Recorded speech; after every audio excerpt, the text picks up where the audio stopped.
호텔 직원도 아닌데 왜 나한테 이래라 저래라야. 마광숙은 그 말을 입 밖에 내진 않았지만 얼굴엔 다 써 있었습니다. 한동석은 몇 번을 권유했고 마지못해 허락은 했지만 그녀는 이 자리가 처음부터 불편했습니다. 그렇다고 대놓고 싫은 티를 낼 수도 없었죠. 그래서 꾹 참고 따라 나선 자리였고 그래서 더더욱 마음이 무거웠습니다. 잔디는 고르게 깔렸고 햇살도 적당했으며 그는 마치 오늘이 자신들의 기념일이라도 되는 양 신나 보였습니다. 마광숙은 그를 보며 입을 삐죽 내밀었습니다. 참, 여긴 마음이 이렇게 가벼운 사람이 하나는 있긴 하네. 그 와중에 피식, 웃음이 새어나온 건 예전에 골프 연습장에서 한동석이 헛스윙하다가 땅바닥에 엎어진 기억이 불쑥 떠올랐기 때문이었습니다. 그래, 그때 진짜 얼굴부터 잔디랑 인사했었지. 그 장면을 떠올리자 잠시 짜증도 있고 눈가가 살짝 풀렸습니다. 하지만 딱 거기까지였습니다. 그의 클럽은 오늘도 여전히 그 헛스윙 궤적을 그리고 있었고 그녀는 결국 클럽을 툭 내려놨습니다. 말없이 돌아서던 걸음에 그가 뒤에서 당황해하며 물었습니다. 광숙 씨,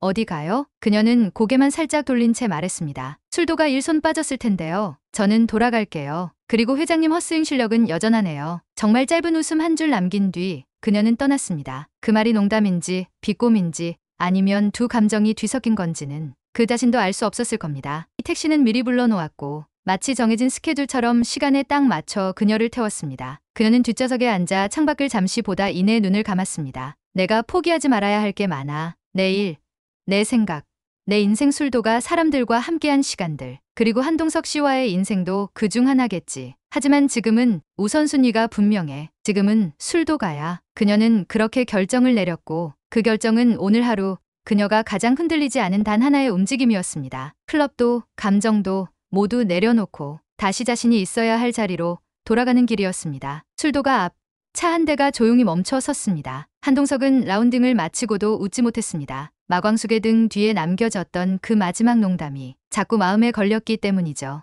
회장님 헛스윙 실력은 여전하네요. 웃어야 할 농담인데 그 말끝이 자꾸 비수처럼 꽂혔습니다. 그건 단순한 장난이 아니라 당신은 지금도 나를 모른다는 경고처럼 들렸습니다. 차에 기대어 선 한동석은 조심스레 그녀에게 전화를 걸었습니다. 벨이 2번 울리고 그녀의 목소리가 나왔습니다. 광숙 씨 아플까봐 걱정이 돼서 술도가 다른 사람에게 맡기고 내가 좀 쉬라고 한 게 그렇게 큰 잘못이에요. 그리고 잠시 뜸 들인 후 동석은 작게 웃었습니다. 그 헛스윙 장면은 좀 잊어줘요. 내 인생 최대의 개망신이었으니까요.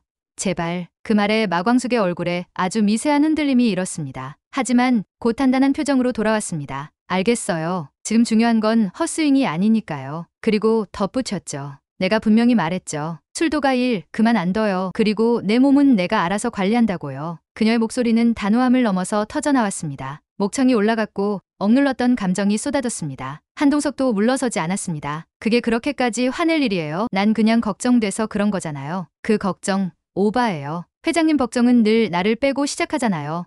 내일이 뭔지 내가 왜 이걸 놓을 수 없는지 알지도 못하면서 두 사람 사이에 공기까지 뜨거워졌습니다. 목소리가 부딪혔고 눈빛이 부딪혔고 말이라는 게 감정 뒤에 숨어있지 못할 정도로 이해가 아니라 본심이 터져나왔습니다. 광숙은 싸우러 나온 게 아니었지만 이젠 참을 이유도 없었습니다. 자신의 자리를, 자신의 인생을 누구에게도 설명하지 않아도 되는 사람이 되고 싶었던 거니까요. 그 장면을 술도가 대문 안에서 문틈 사이로 모두 보고 있었습니다. 둘째부터 막내까지 형제들이 일렬로 머리만 내밀고 눈을 꿈뻑이고 있었죠. 그 순간을 지켜보며 속으로 각자의 생각을 삼켰습니다. 형수가 우리 당장 버릴 생각은 아니구나. 결혼은 한동석 회장이랑 해도 마음은 아직 이 집에 있는 거야. 우리가 형수님께 이렇게까지 의지하고 있었구나. 이젠 그냥 형수님이 아니라 우리 진짜 누나보다 더 누나 같아. 형수님은 단순히 형의 아내가 아니었습니다. 형제가 힘들 때마다 기댄 어깨였고 누구 하나 말하지 못했던 마음을 조용히 알아주는 사람이었고 흩어질 뻔한 이 집을 붙들고 있는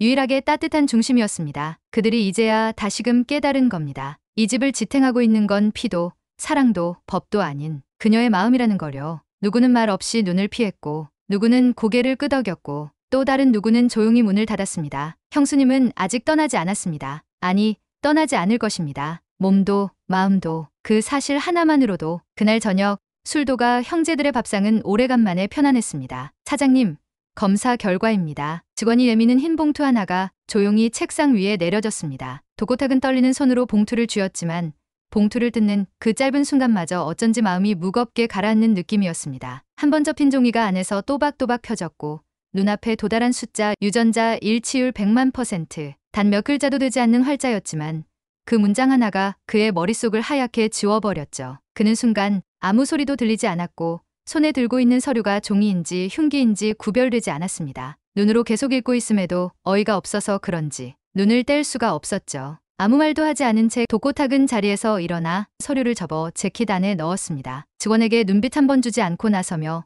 사무실 문을 세차게 닫고 나왔어요. 운전석에 앉자 어딘가로 향하는 그의 손은 잠시 집의 방향을 잃었어요. 동시에 굳어있는 얼굴은 그 어떤 확신도 없었죠. 차 안엔 음악도 없었고 창문도 닫혀 있었으며 그는 내내 결과지에 적힌 숫자를 마음속으로 되뇌고 있었습니다. 100만%라. 보통은 99.999%라고 하지 않나? 이건 날 2번 죽이는군. 집에 도착해서도 애써 평소처럼 아무렇지 않은 표정을 지었고 식탁에 마주 앉아 밥을 입에 넣었죠. 하지만 씹히지 않았습니다. 내려가지도 않았고 맛도 없었고 도리어 뜨거운 밥이 속을 더 싸늘하게 식히는 기분이었습니다. 독고탁은 결국 고개를 들며 물었습니다. 당신 나랑 왜 결혼했어? 장미애는 젓가락을 멈췄고 눈빛이 잠깐 흔들렸습니다. 그러곤 망설임 없이 대답했죠. 집불 가진 것도 없는 놈이었지만 당당했거든. 그게 좋았지. 그 말을 들은 순간 그는 더 이상 밥을 먹을 수 없었습니다. 숟가락을 천천히 내려놓으며 말했습니다. 나 일이 좀 있어서.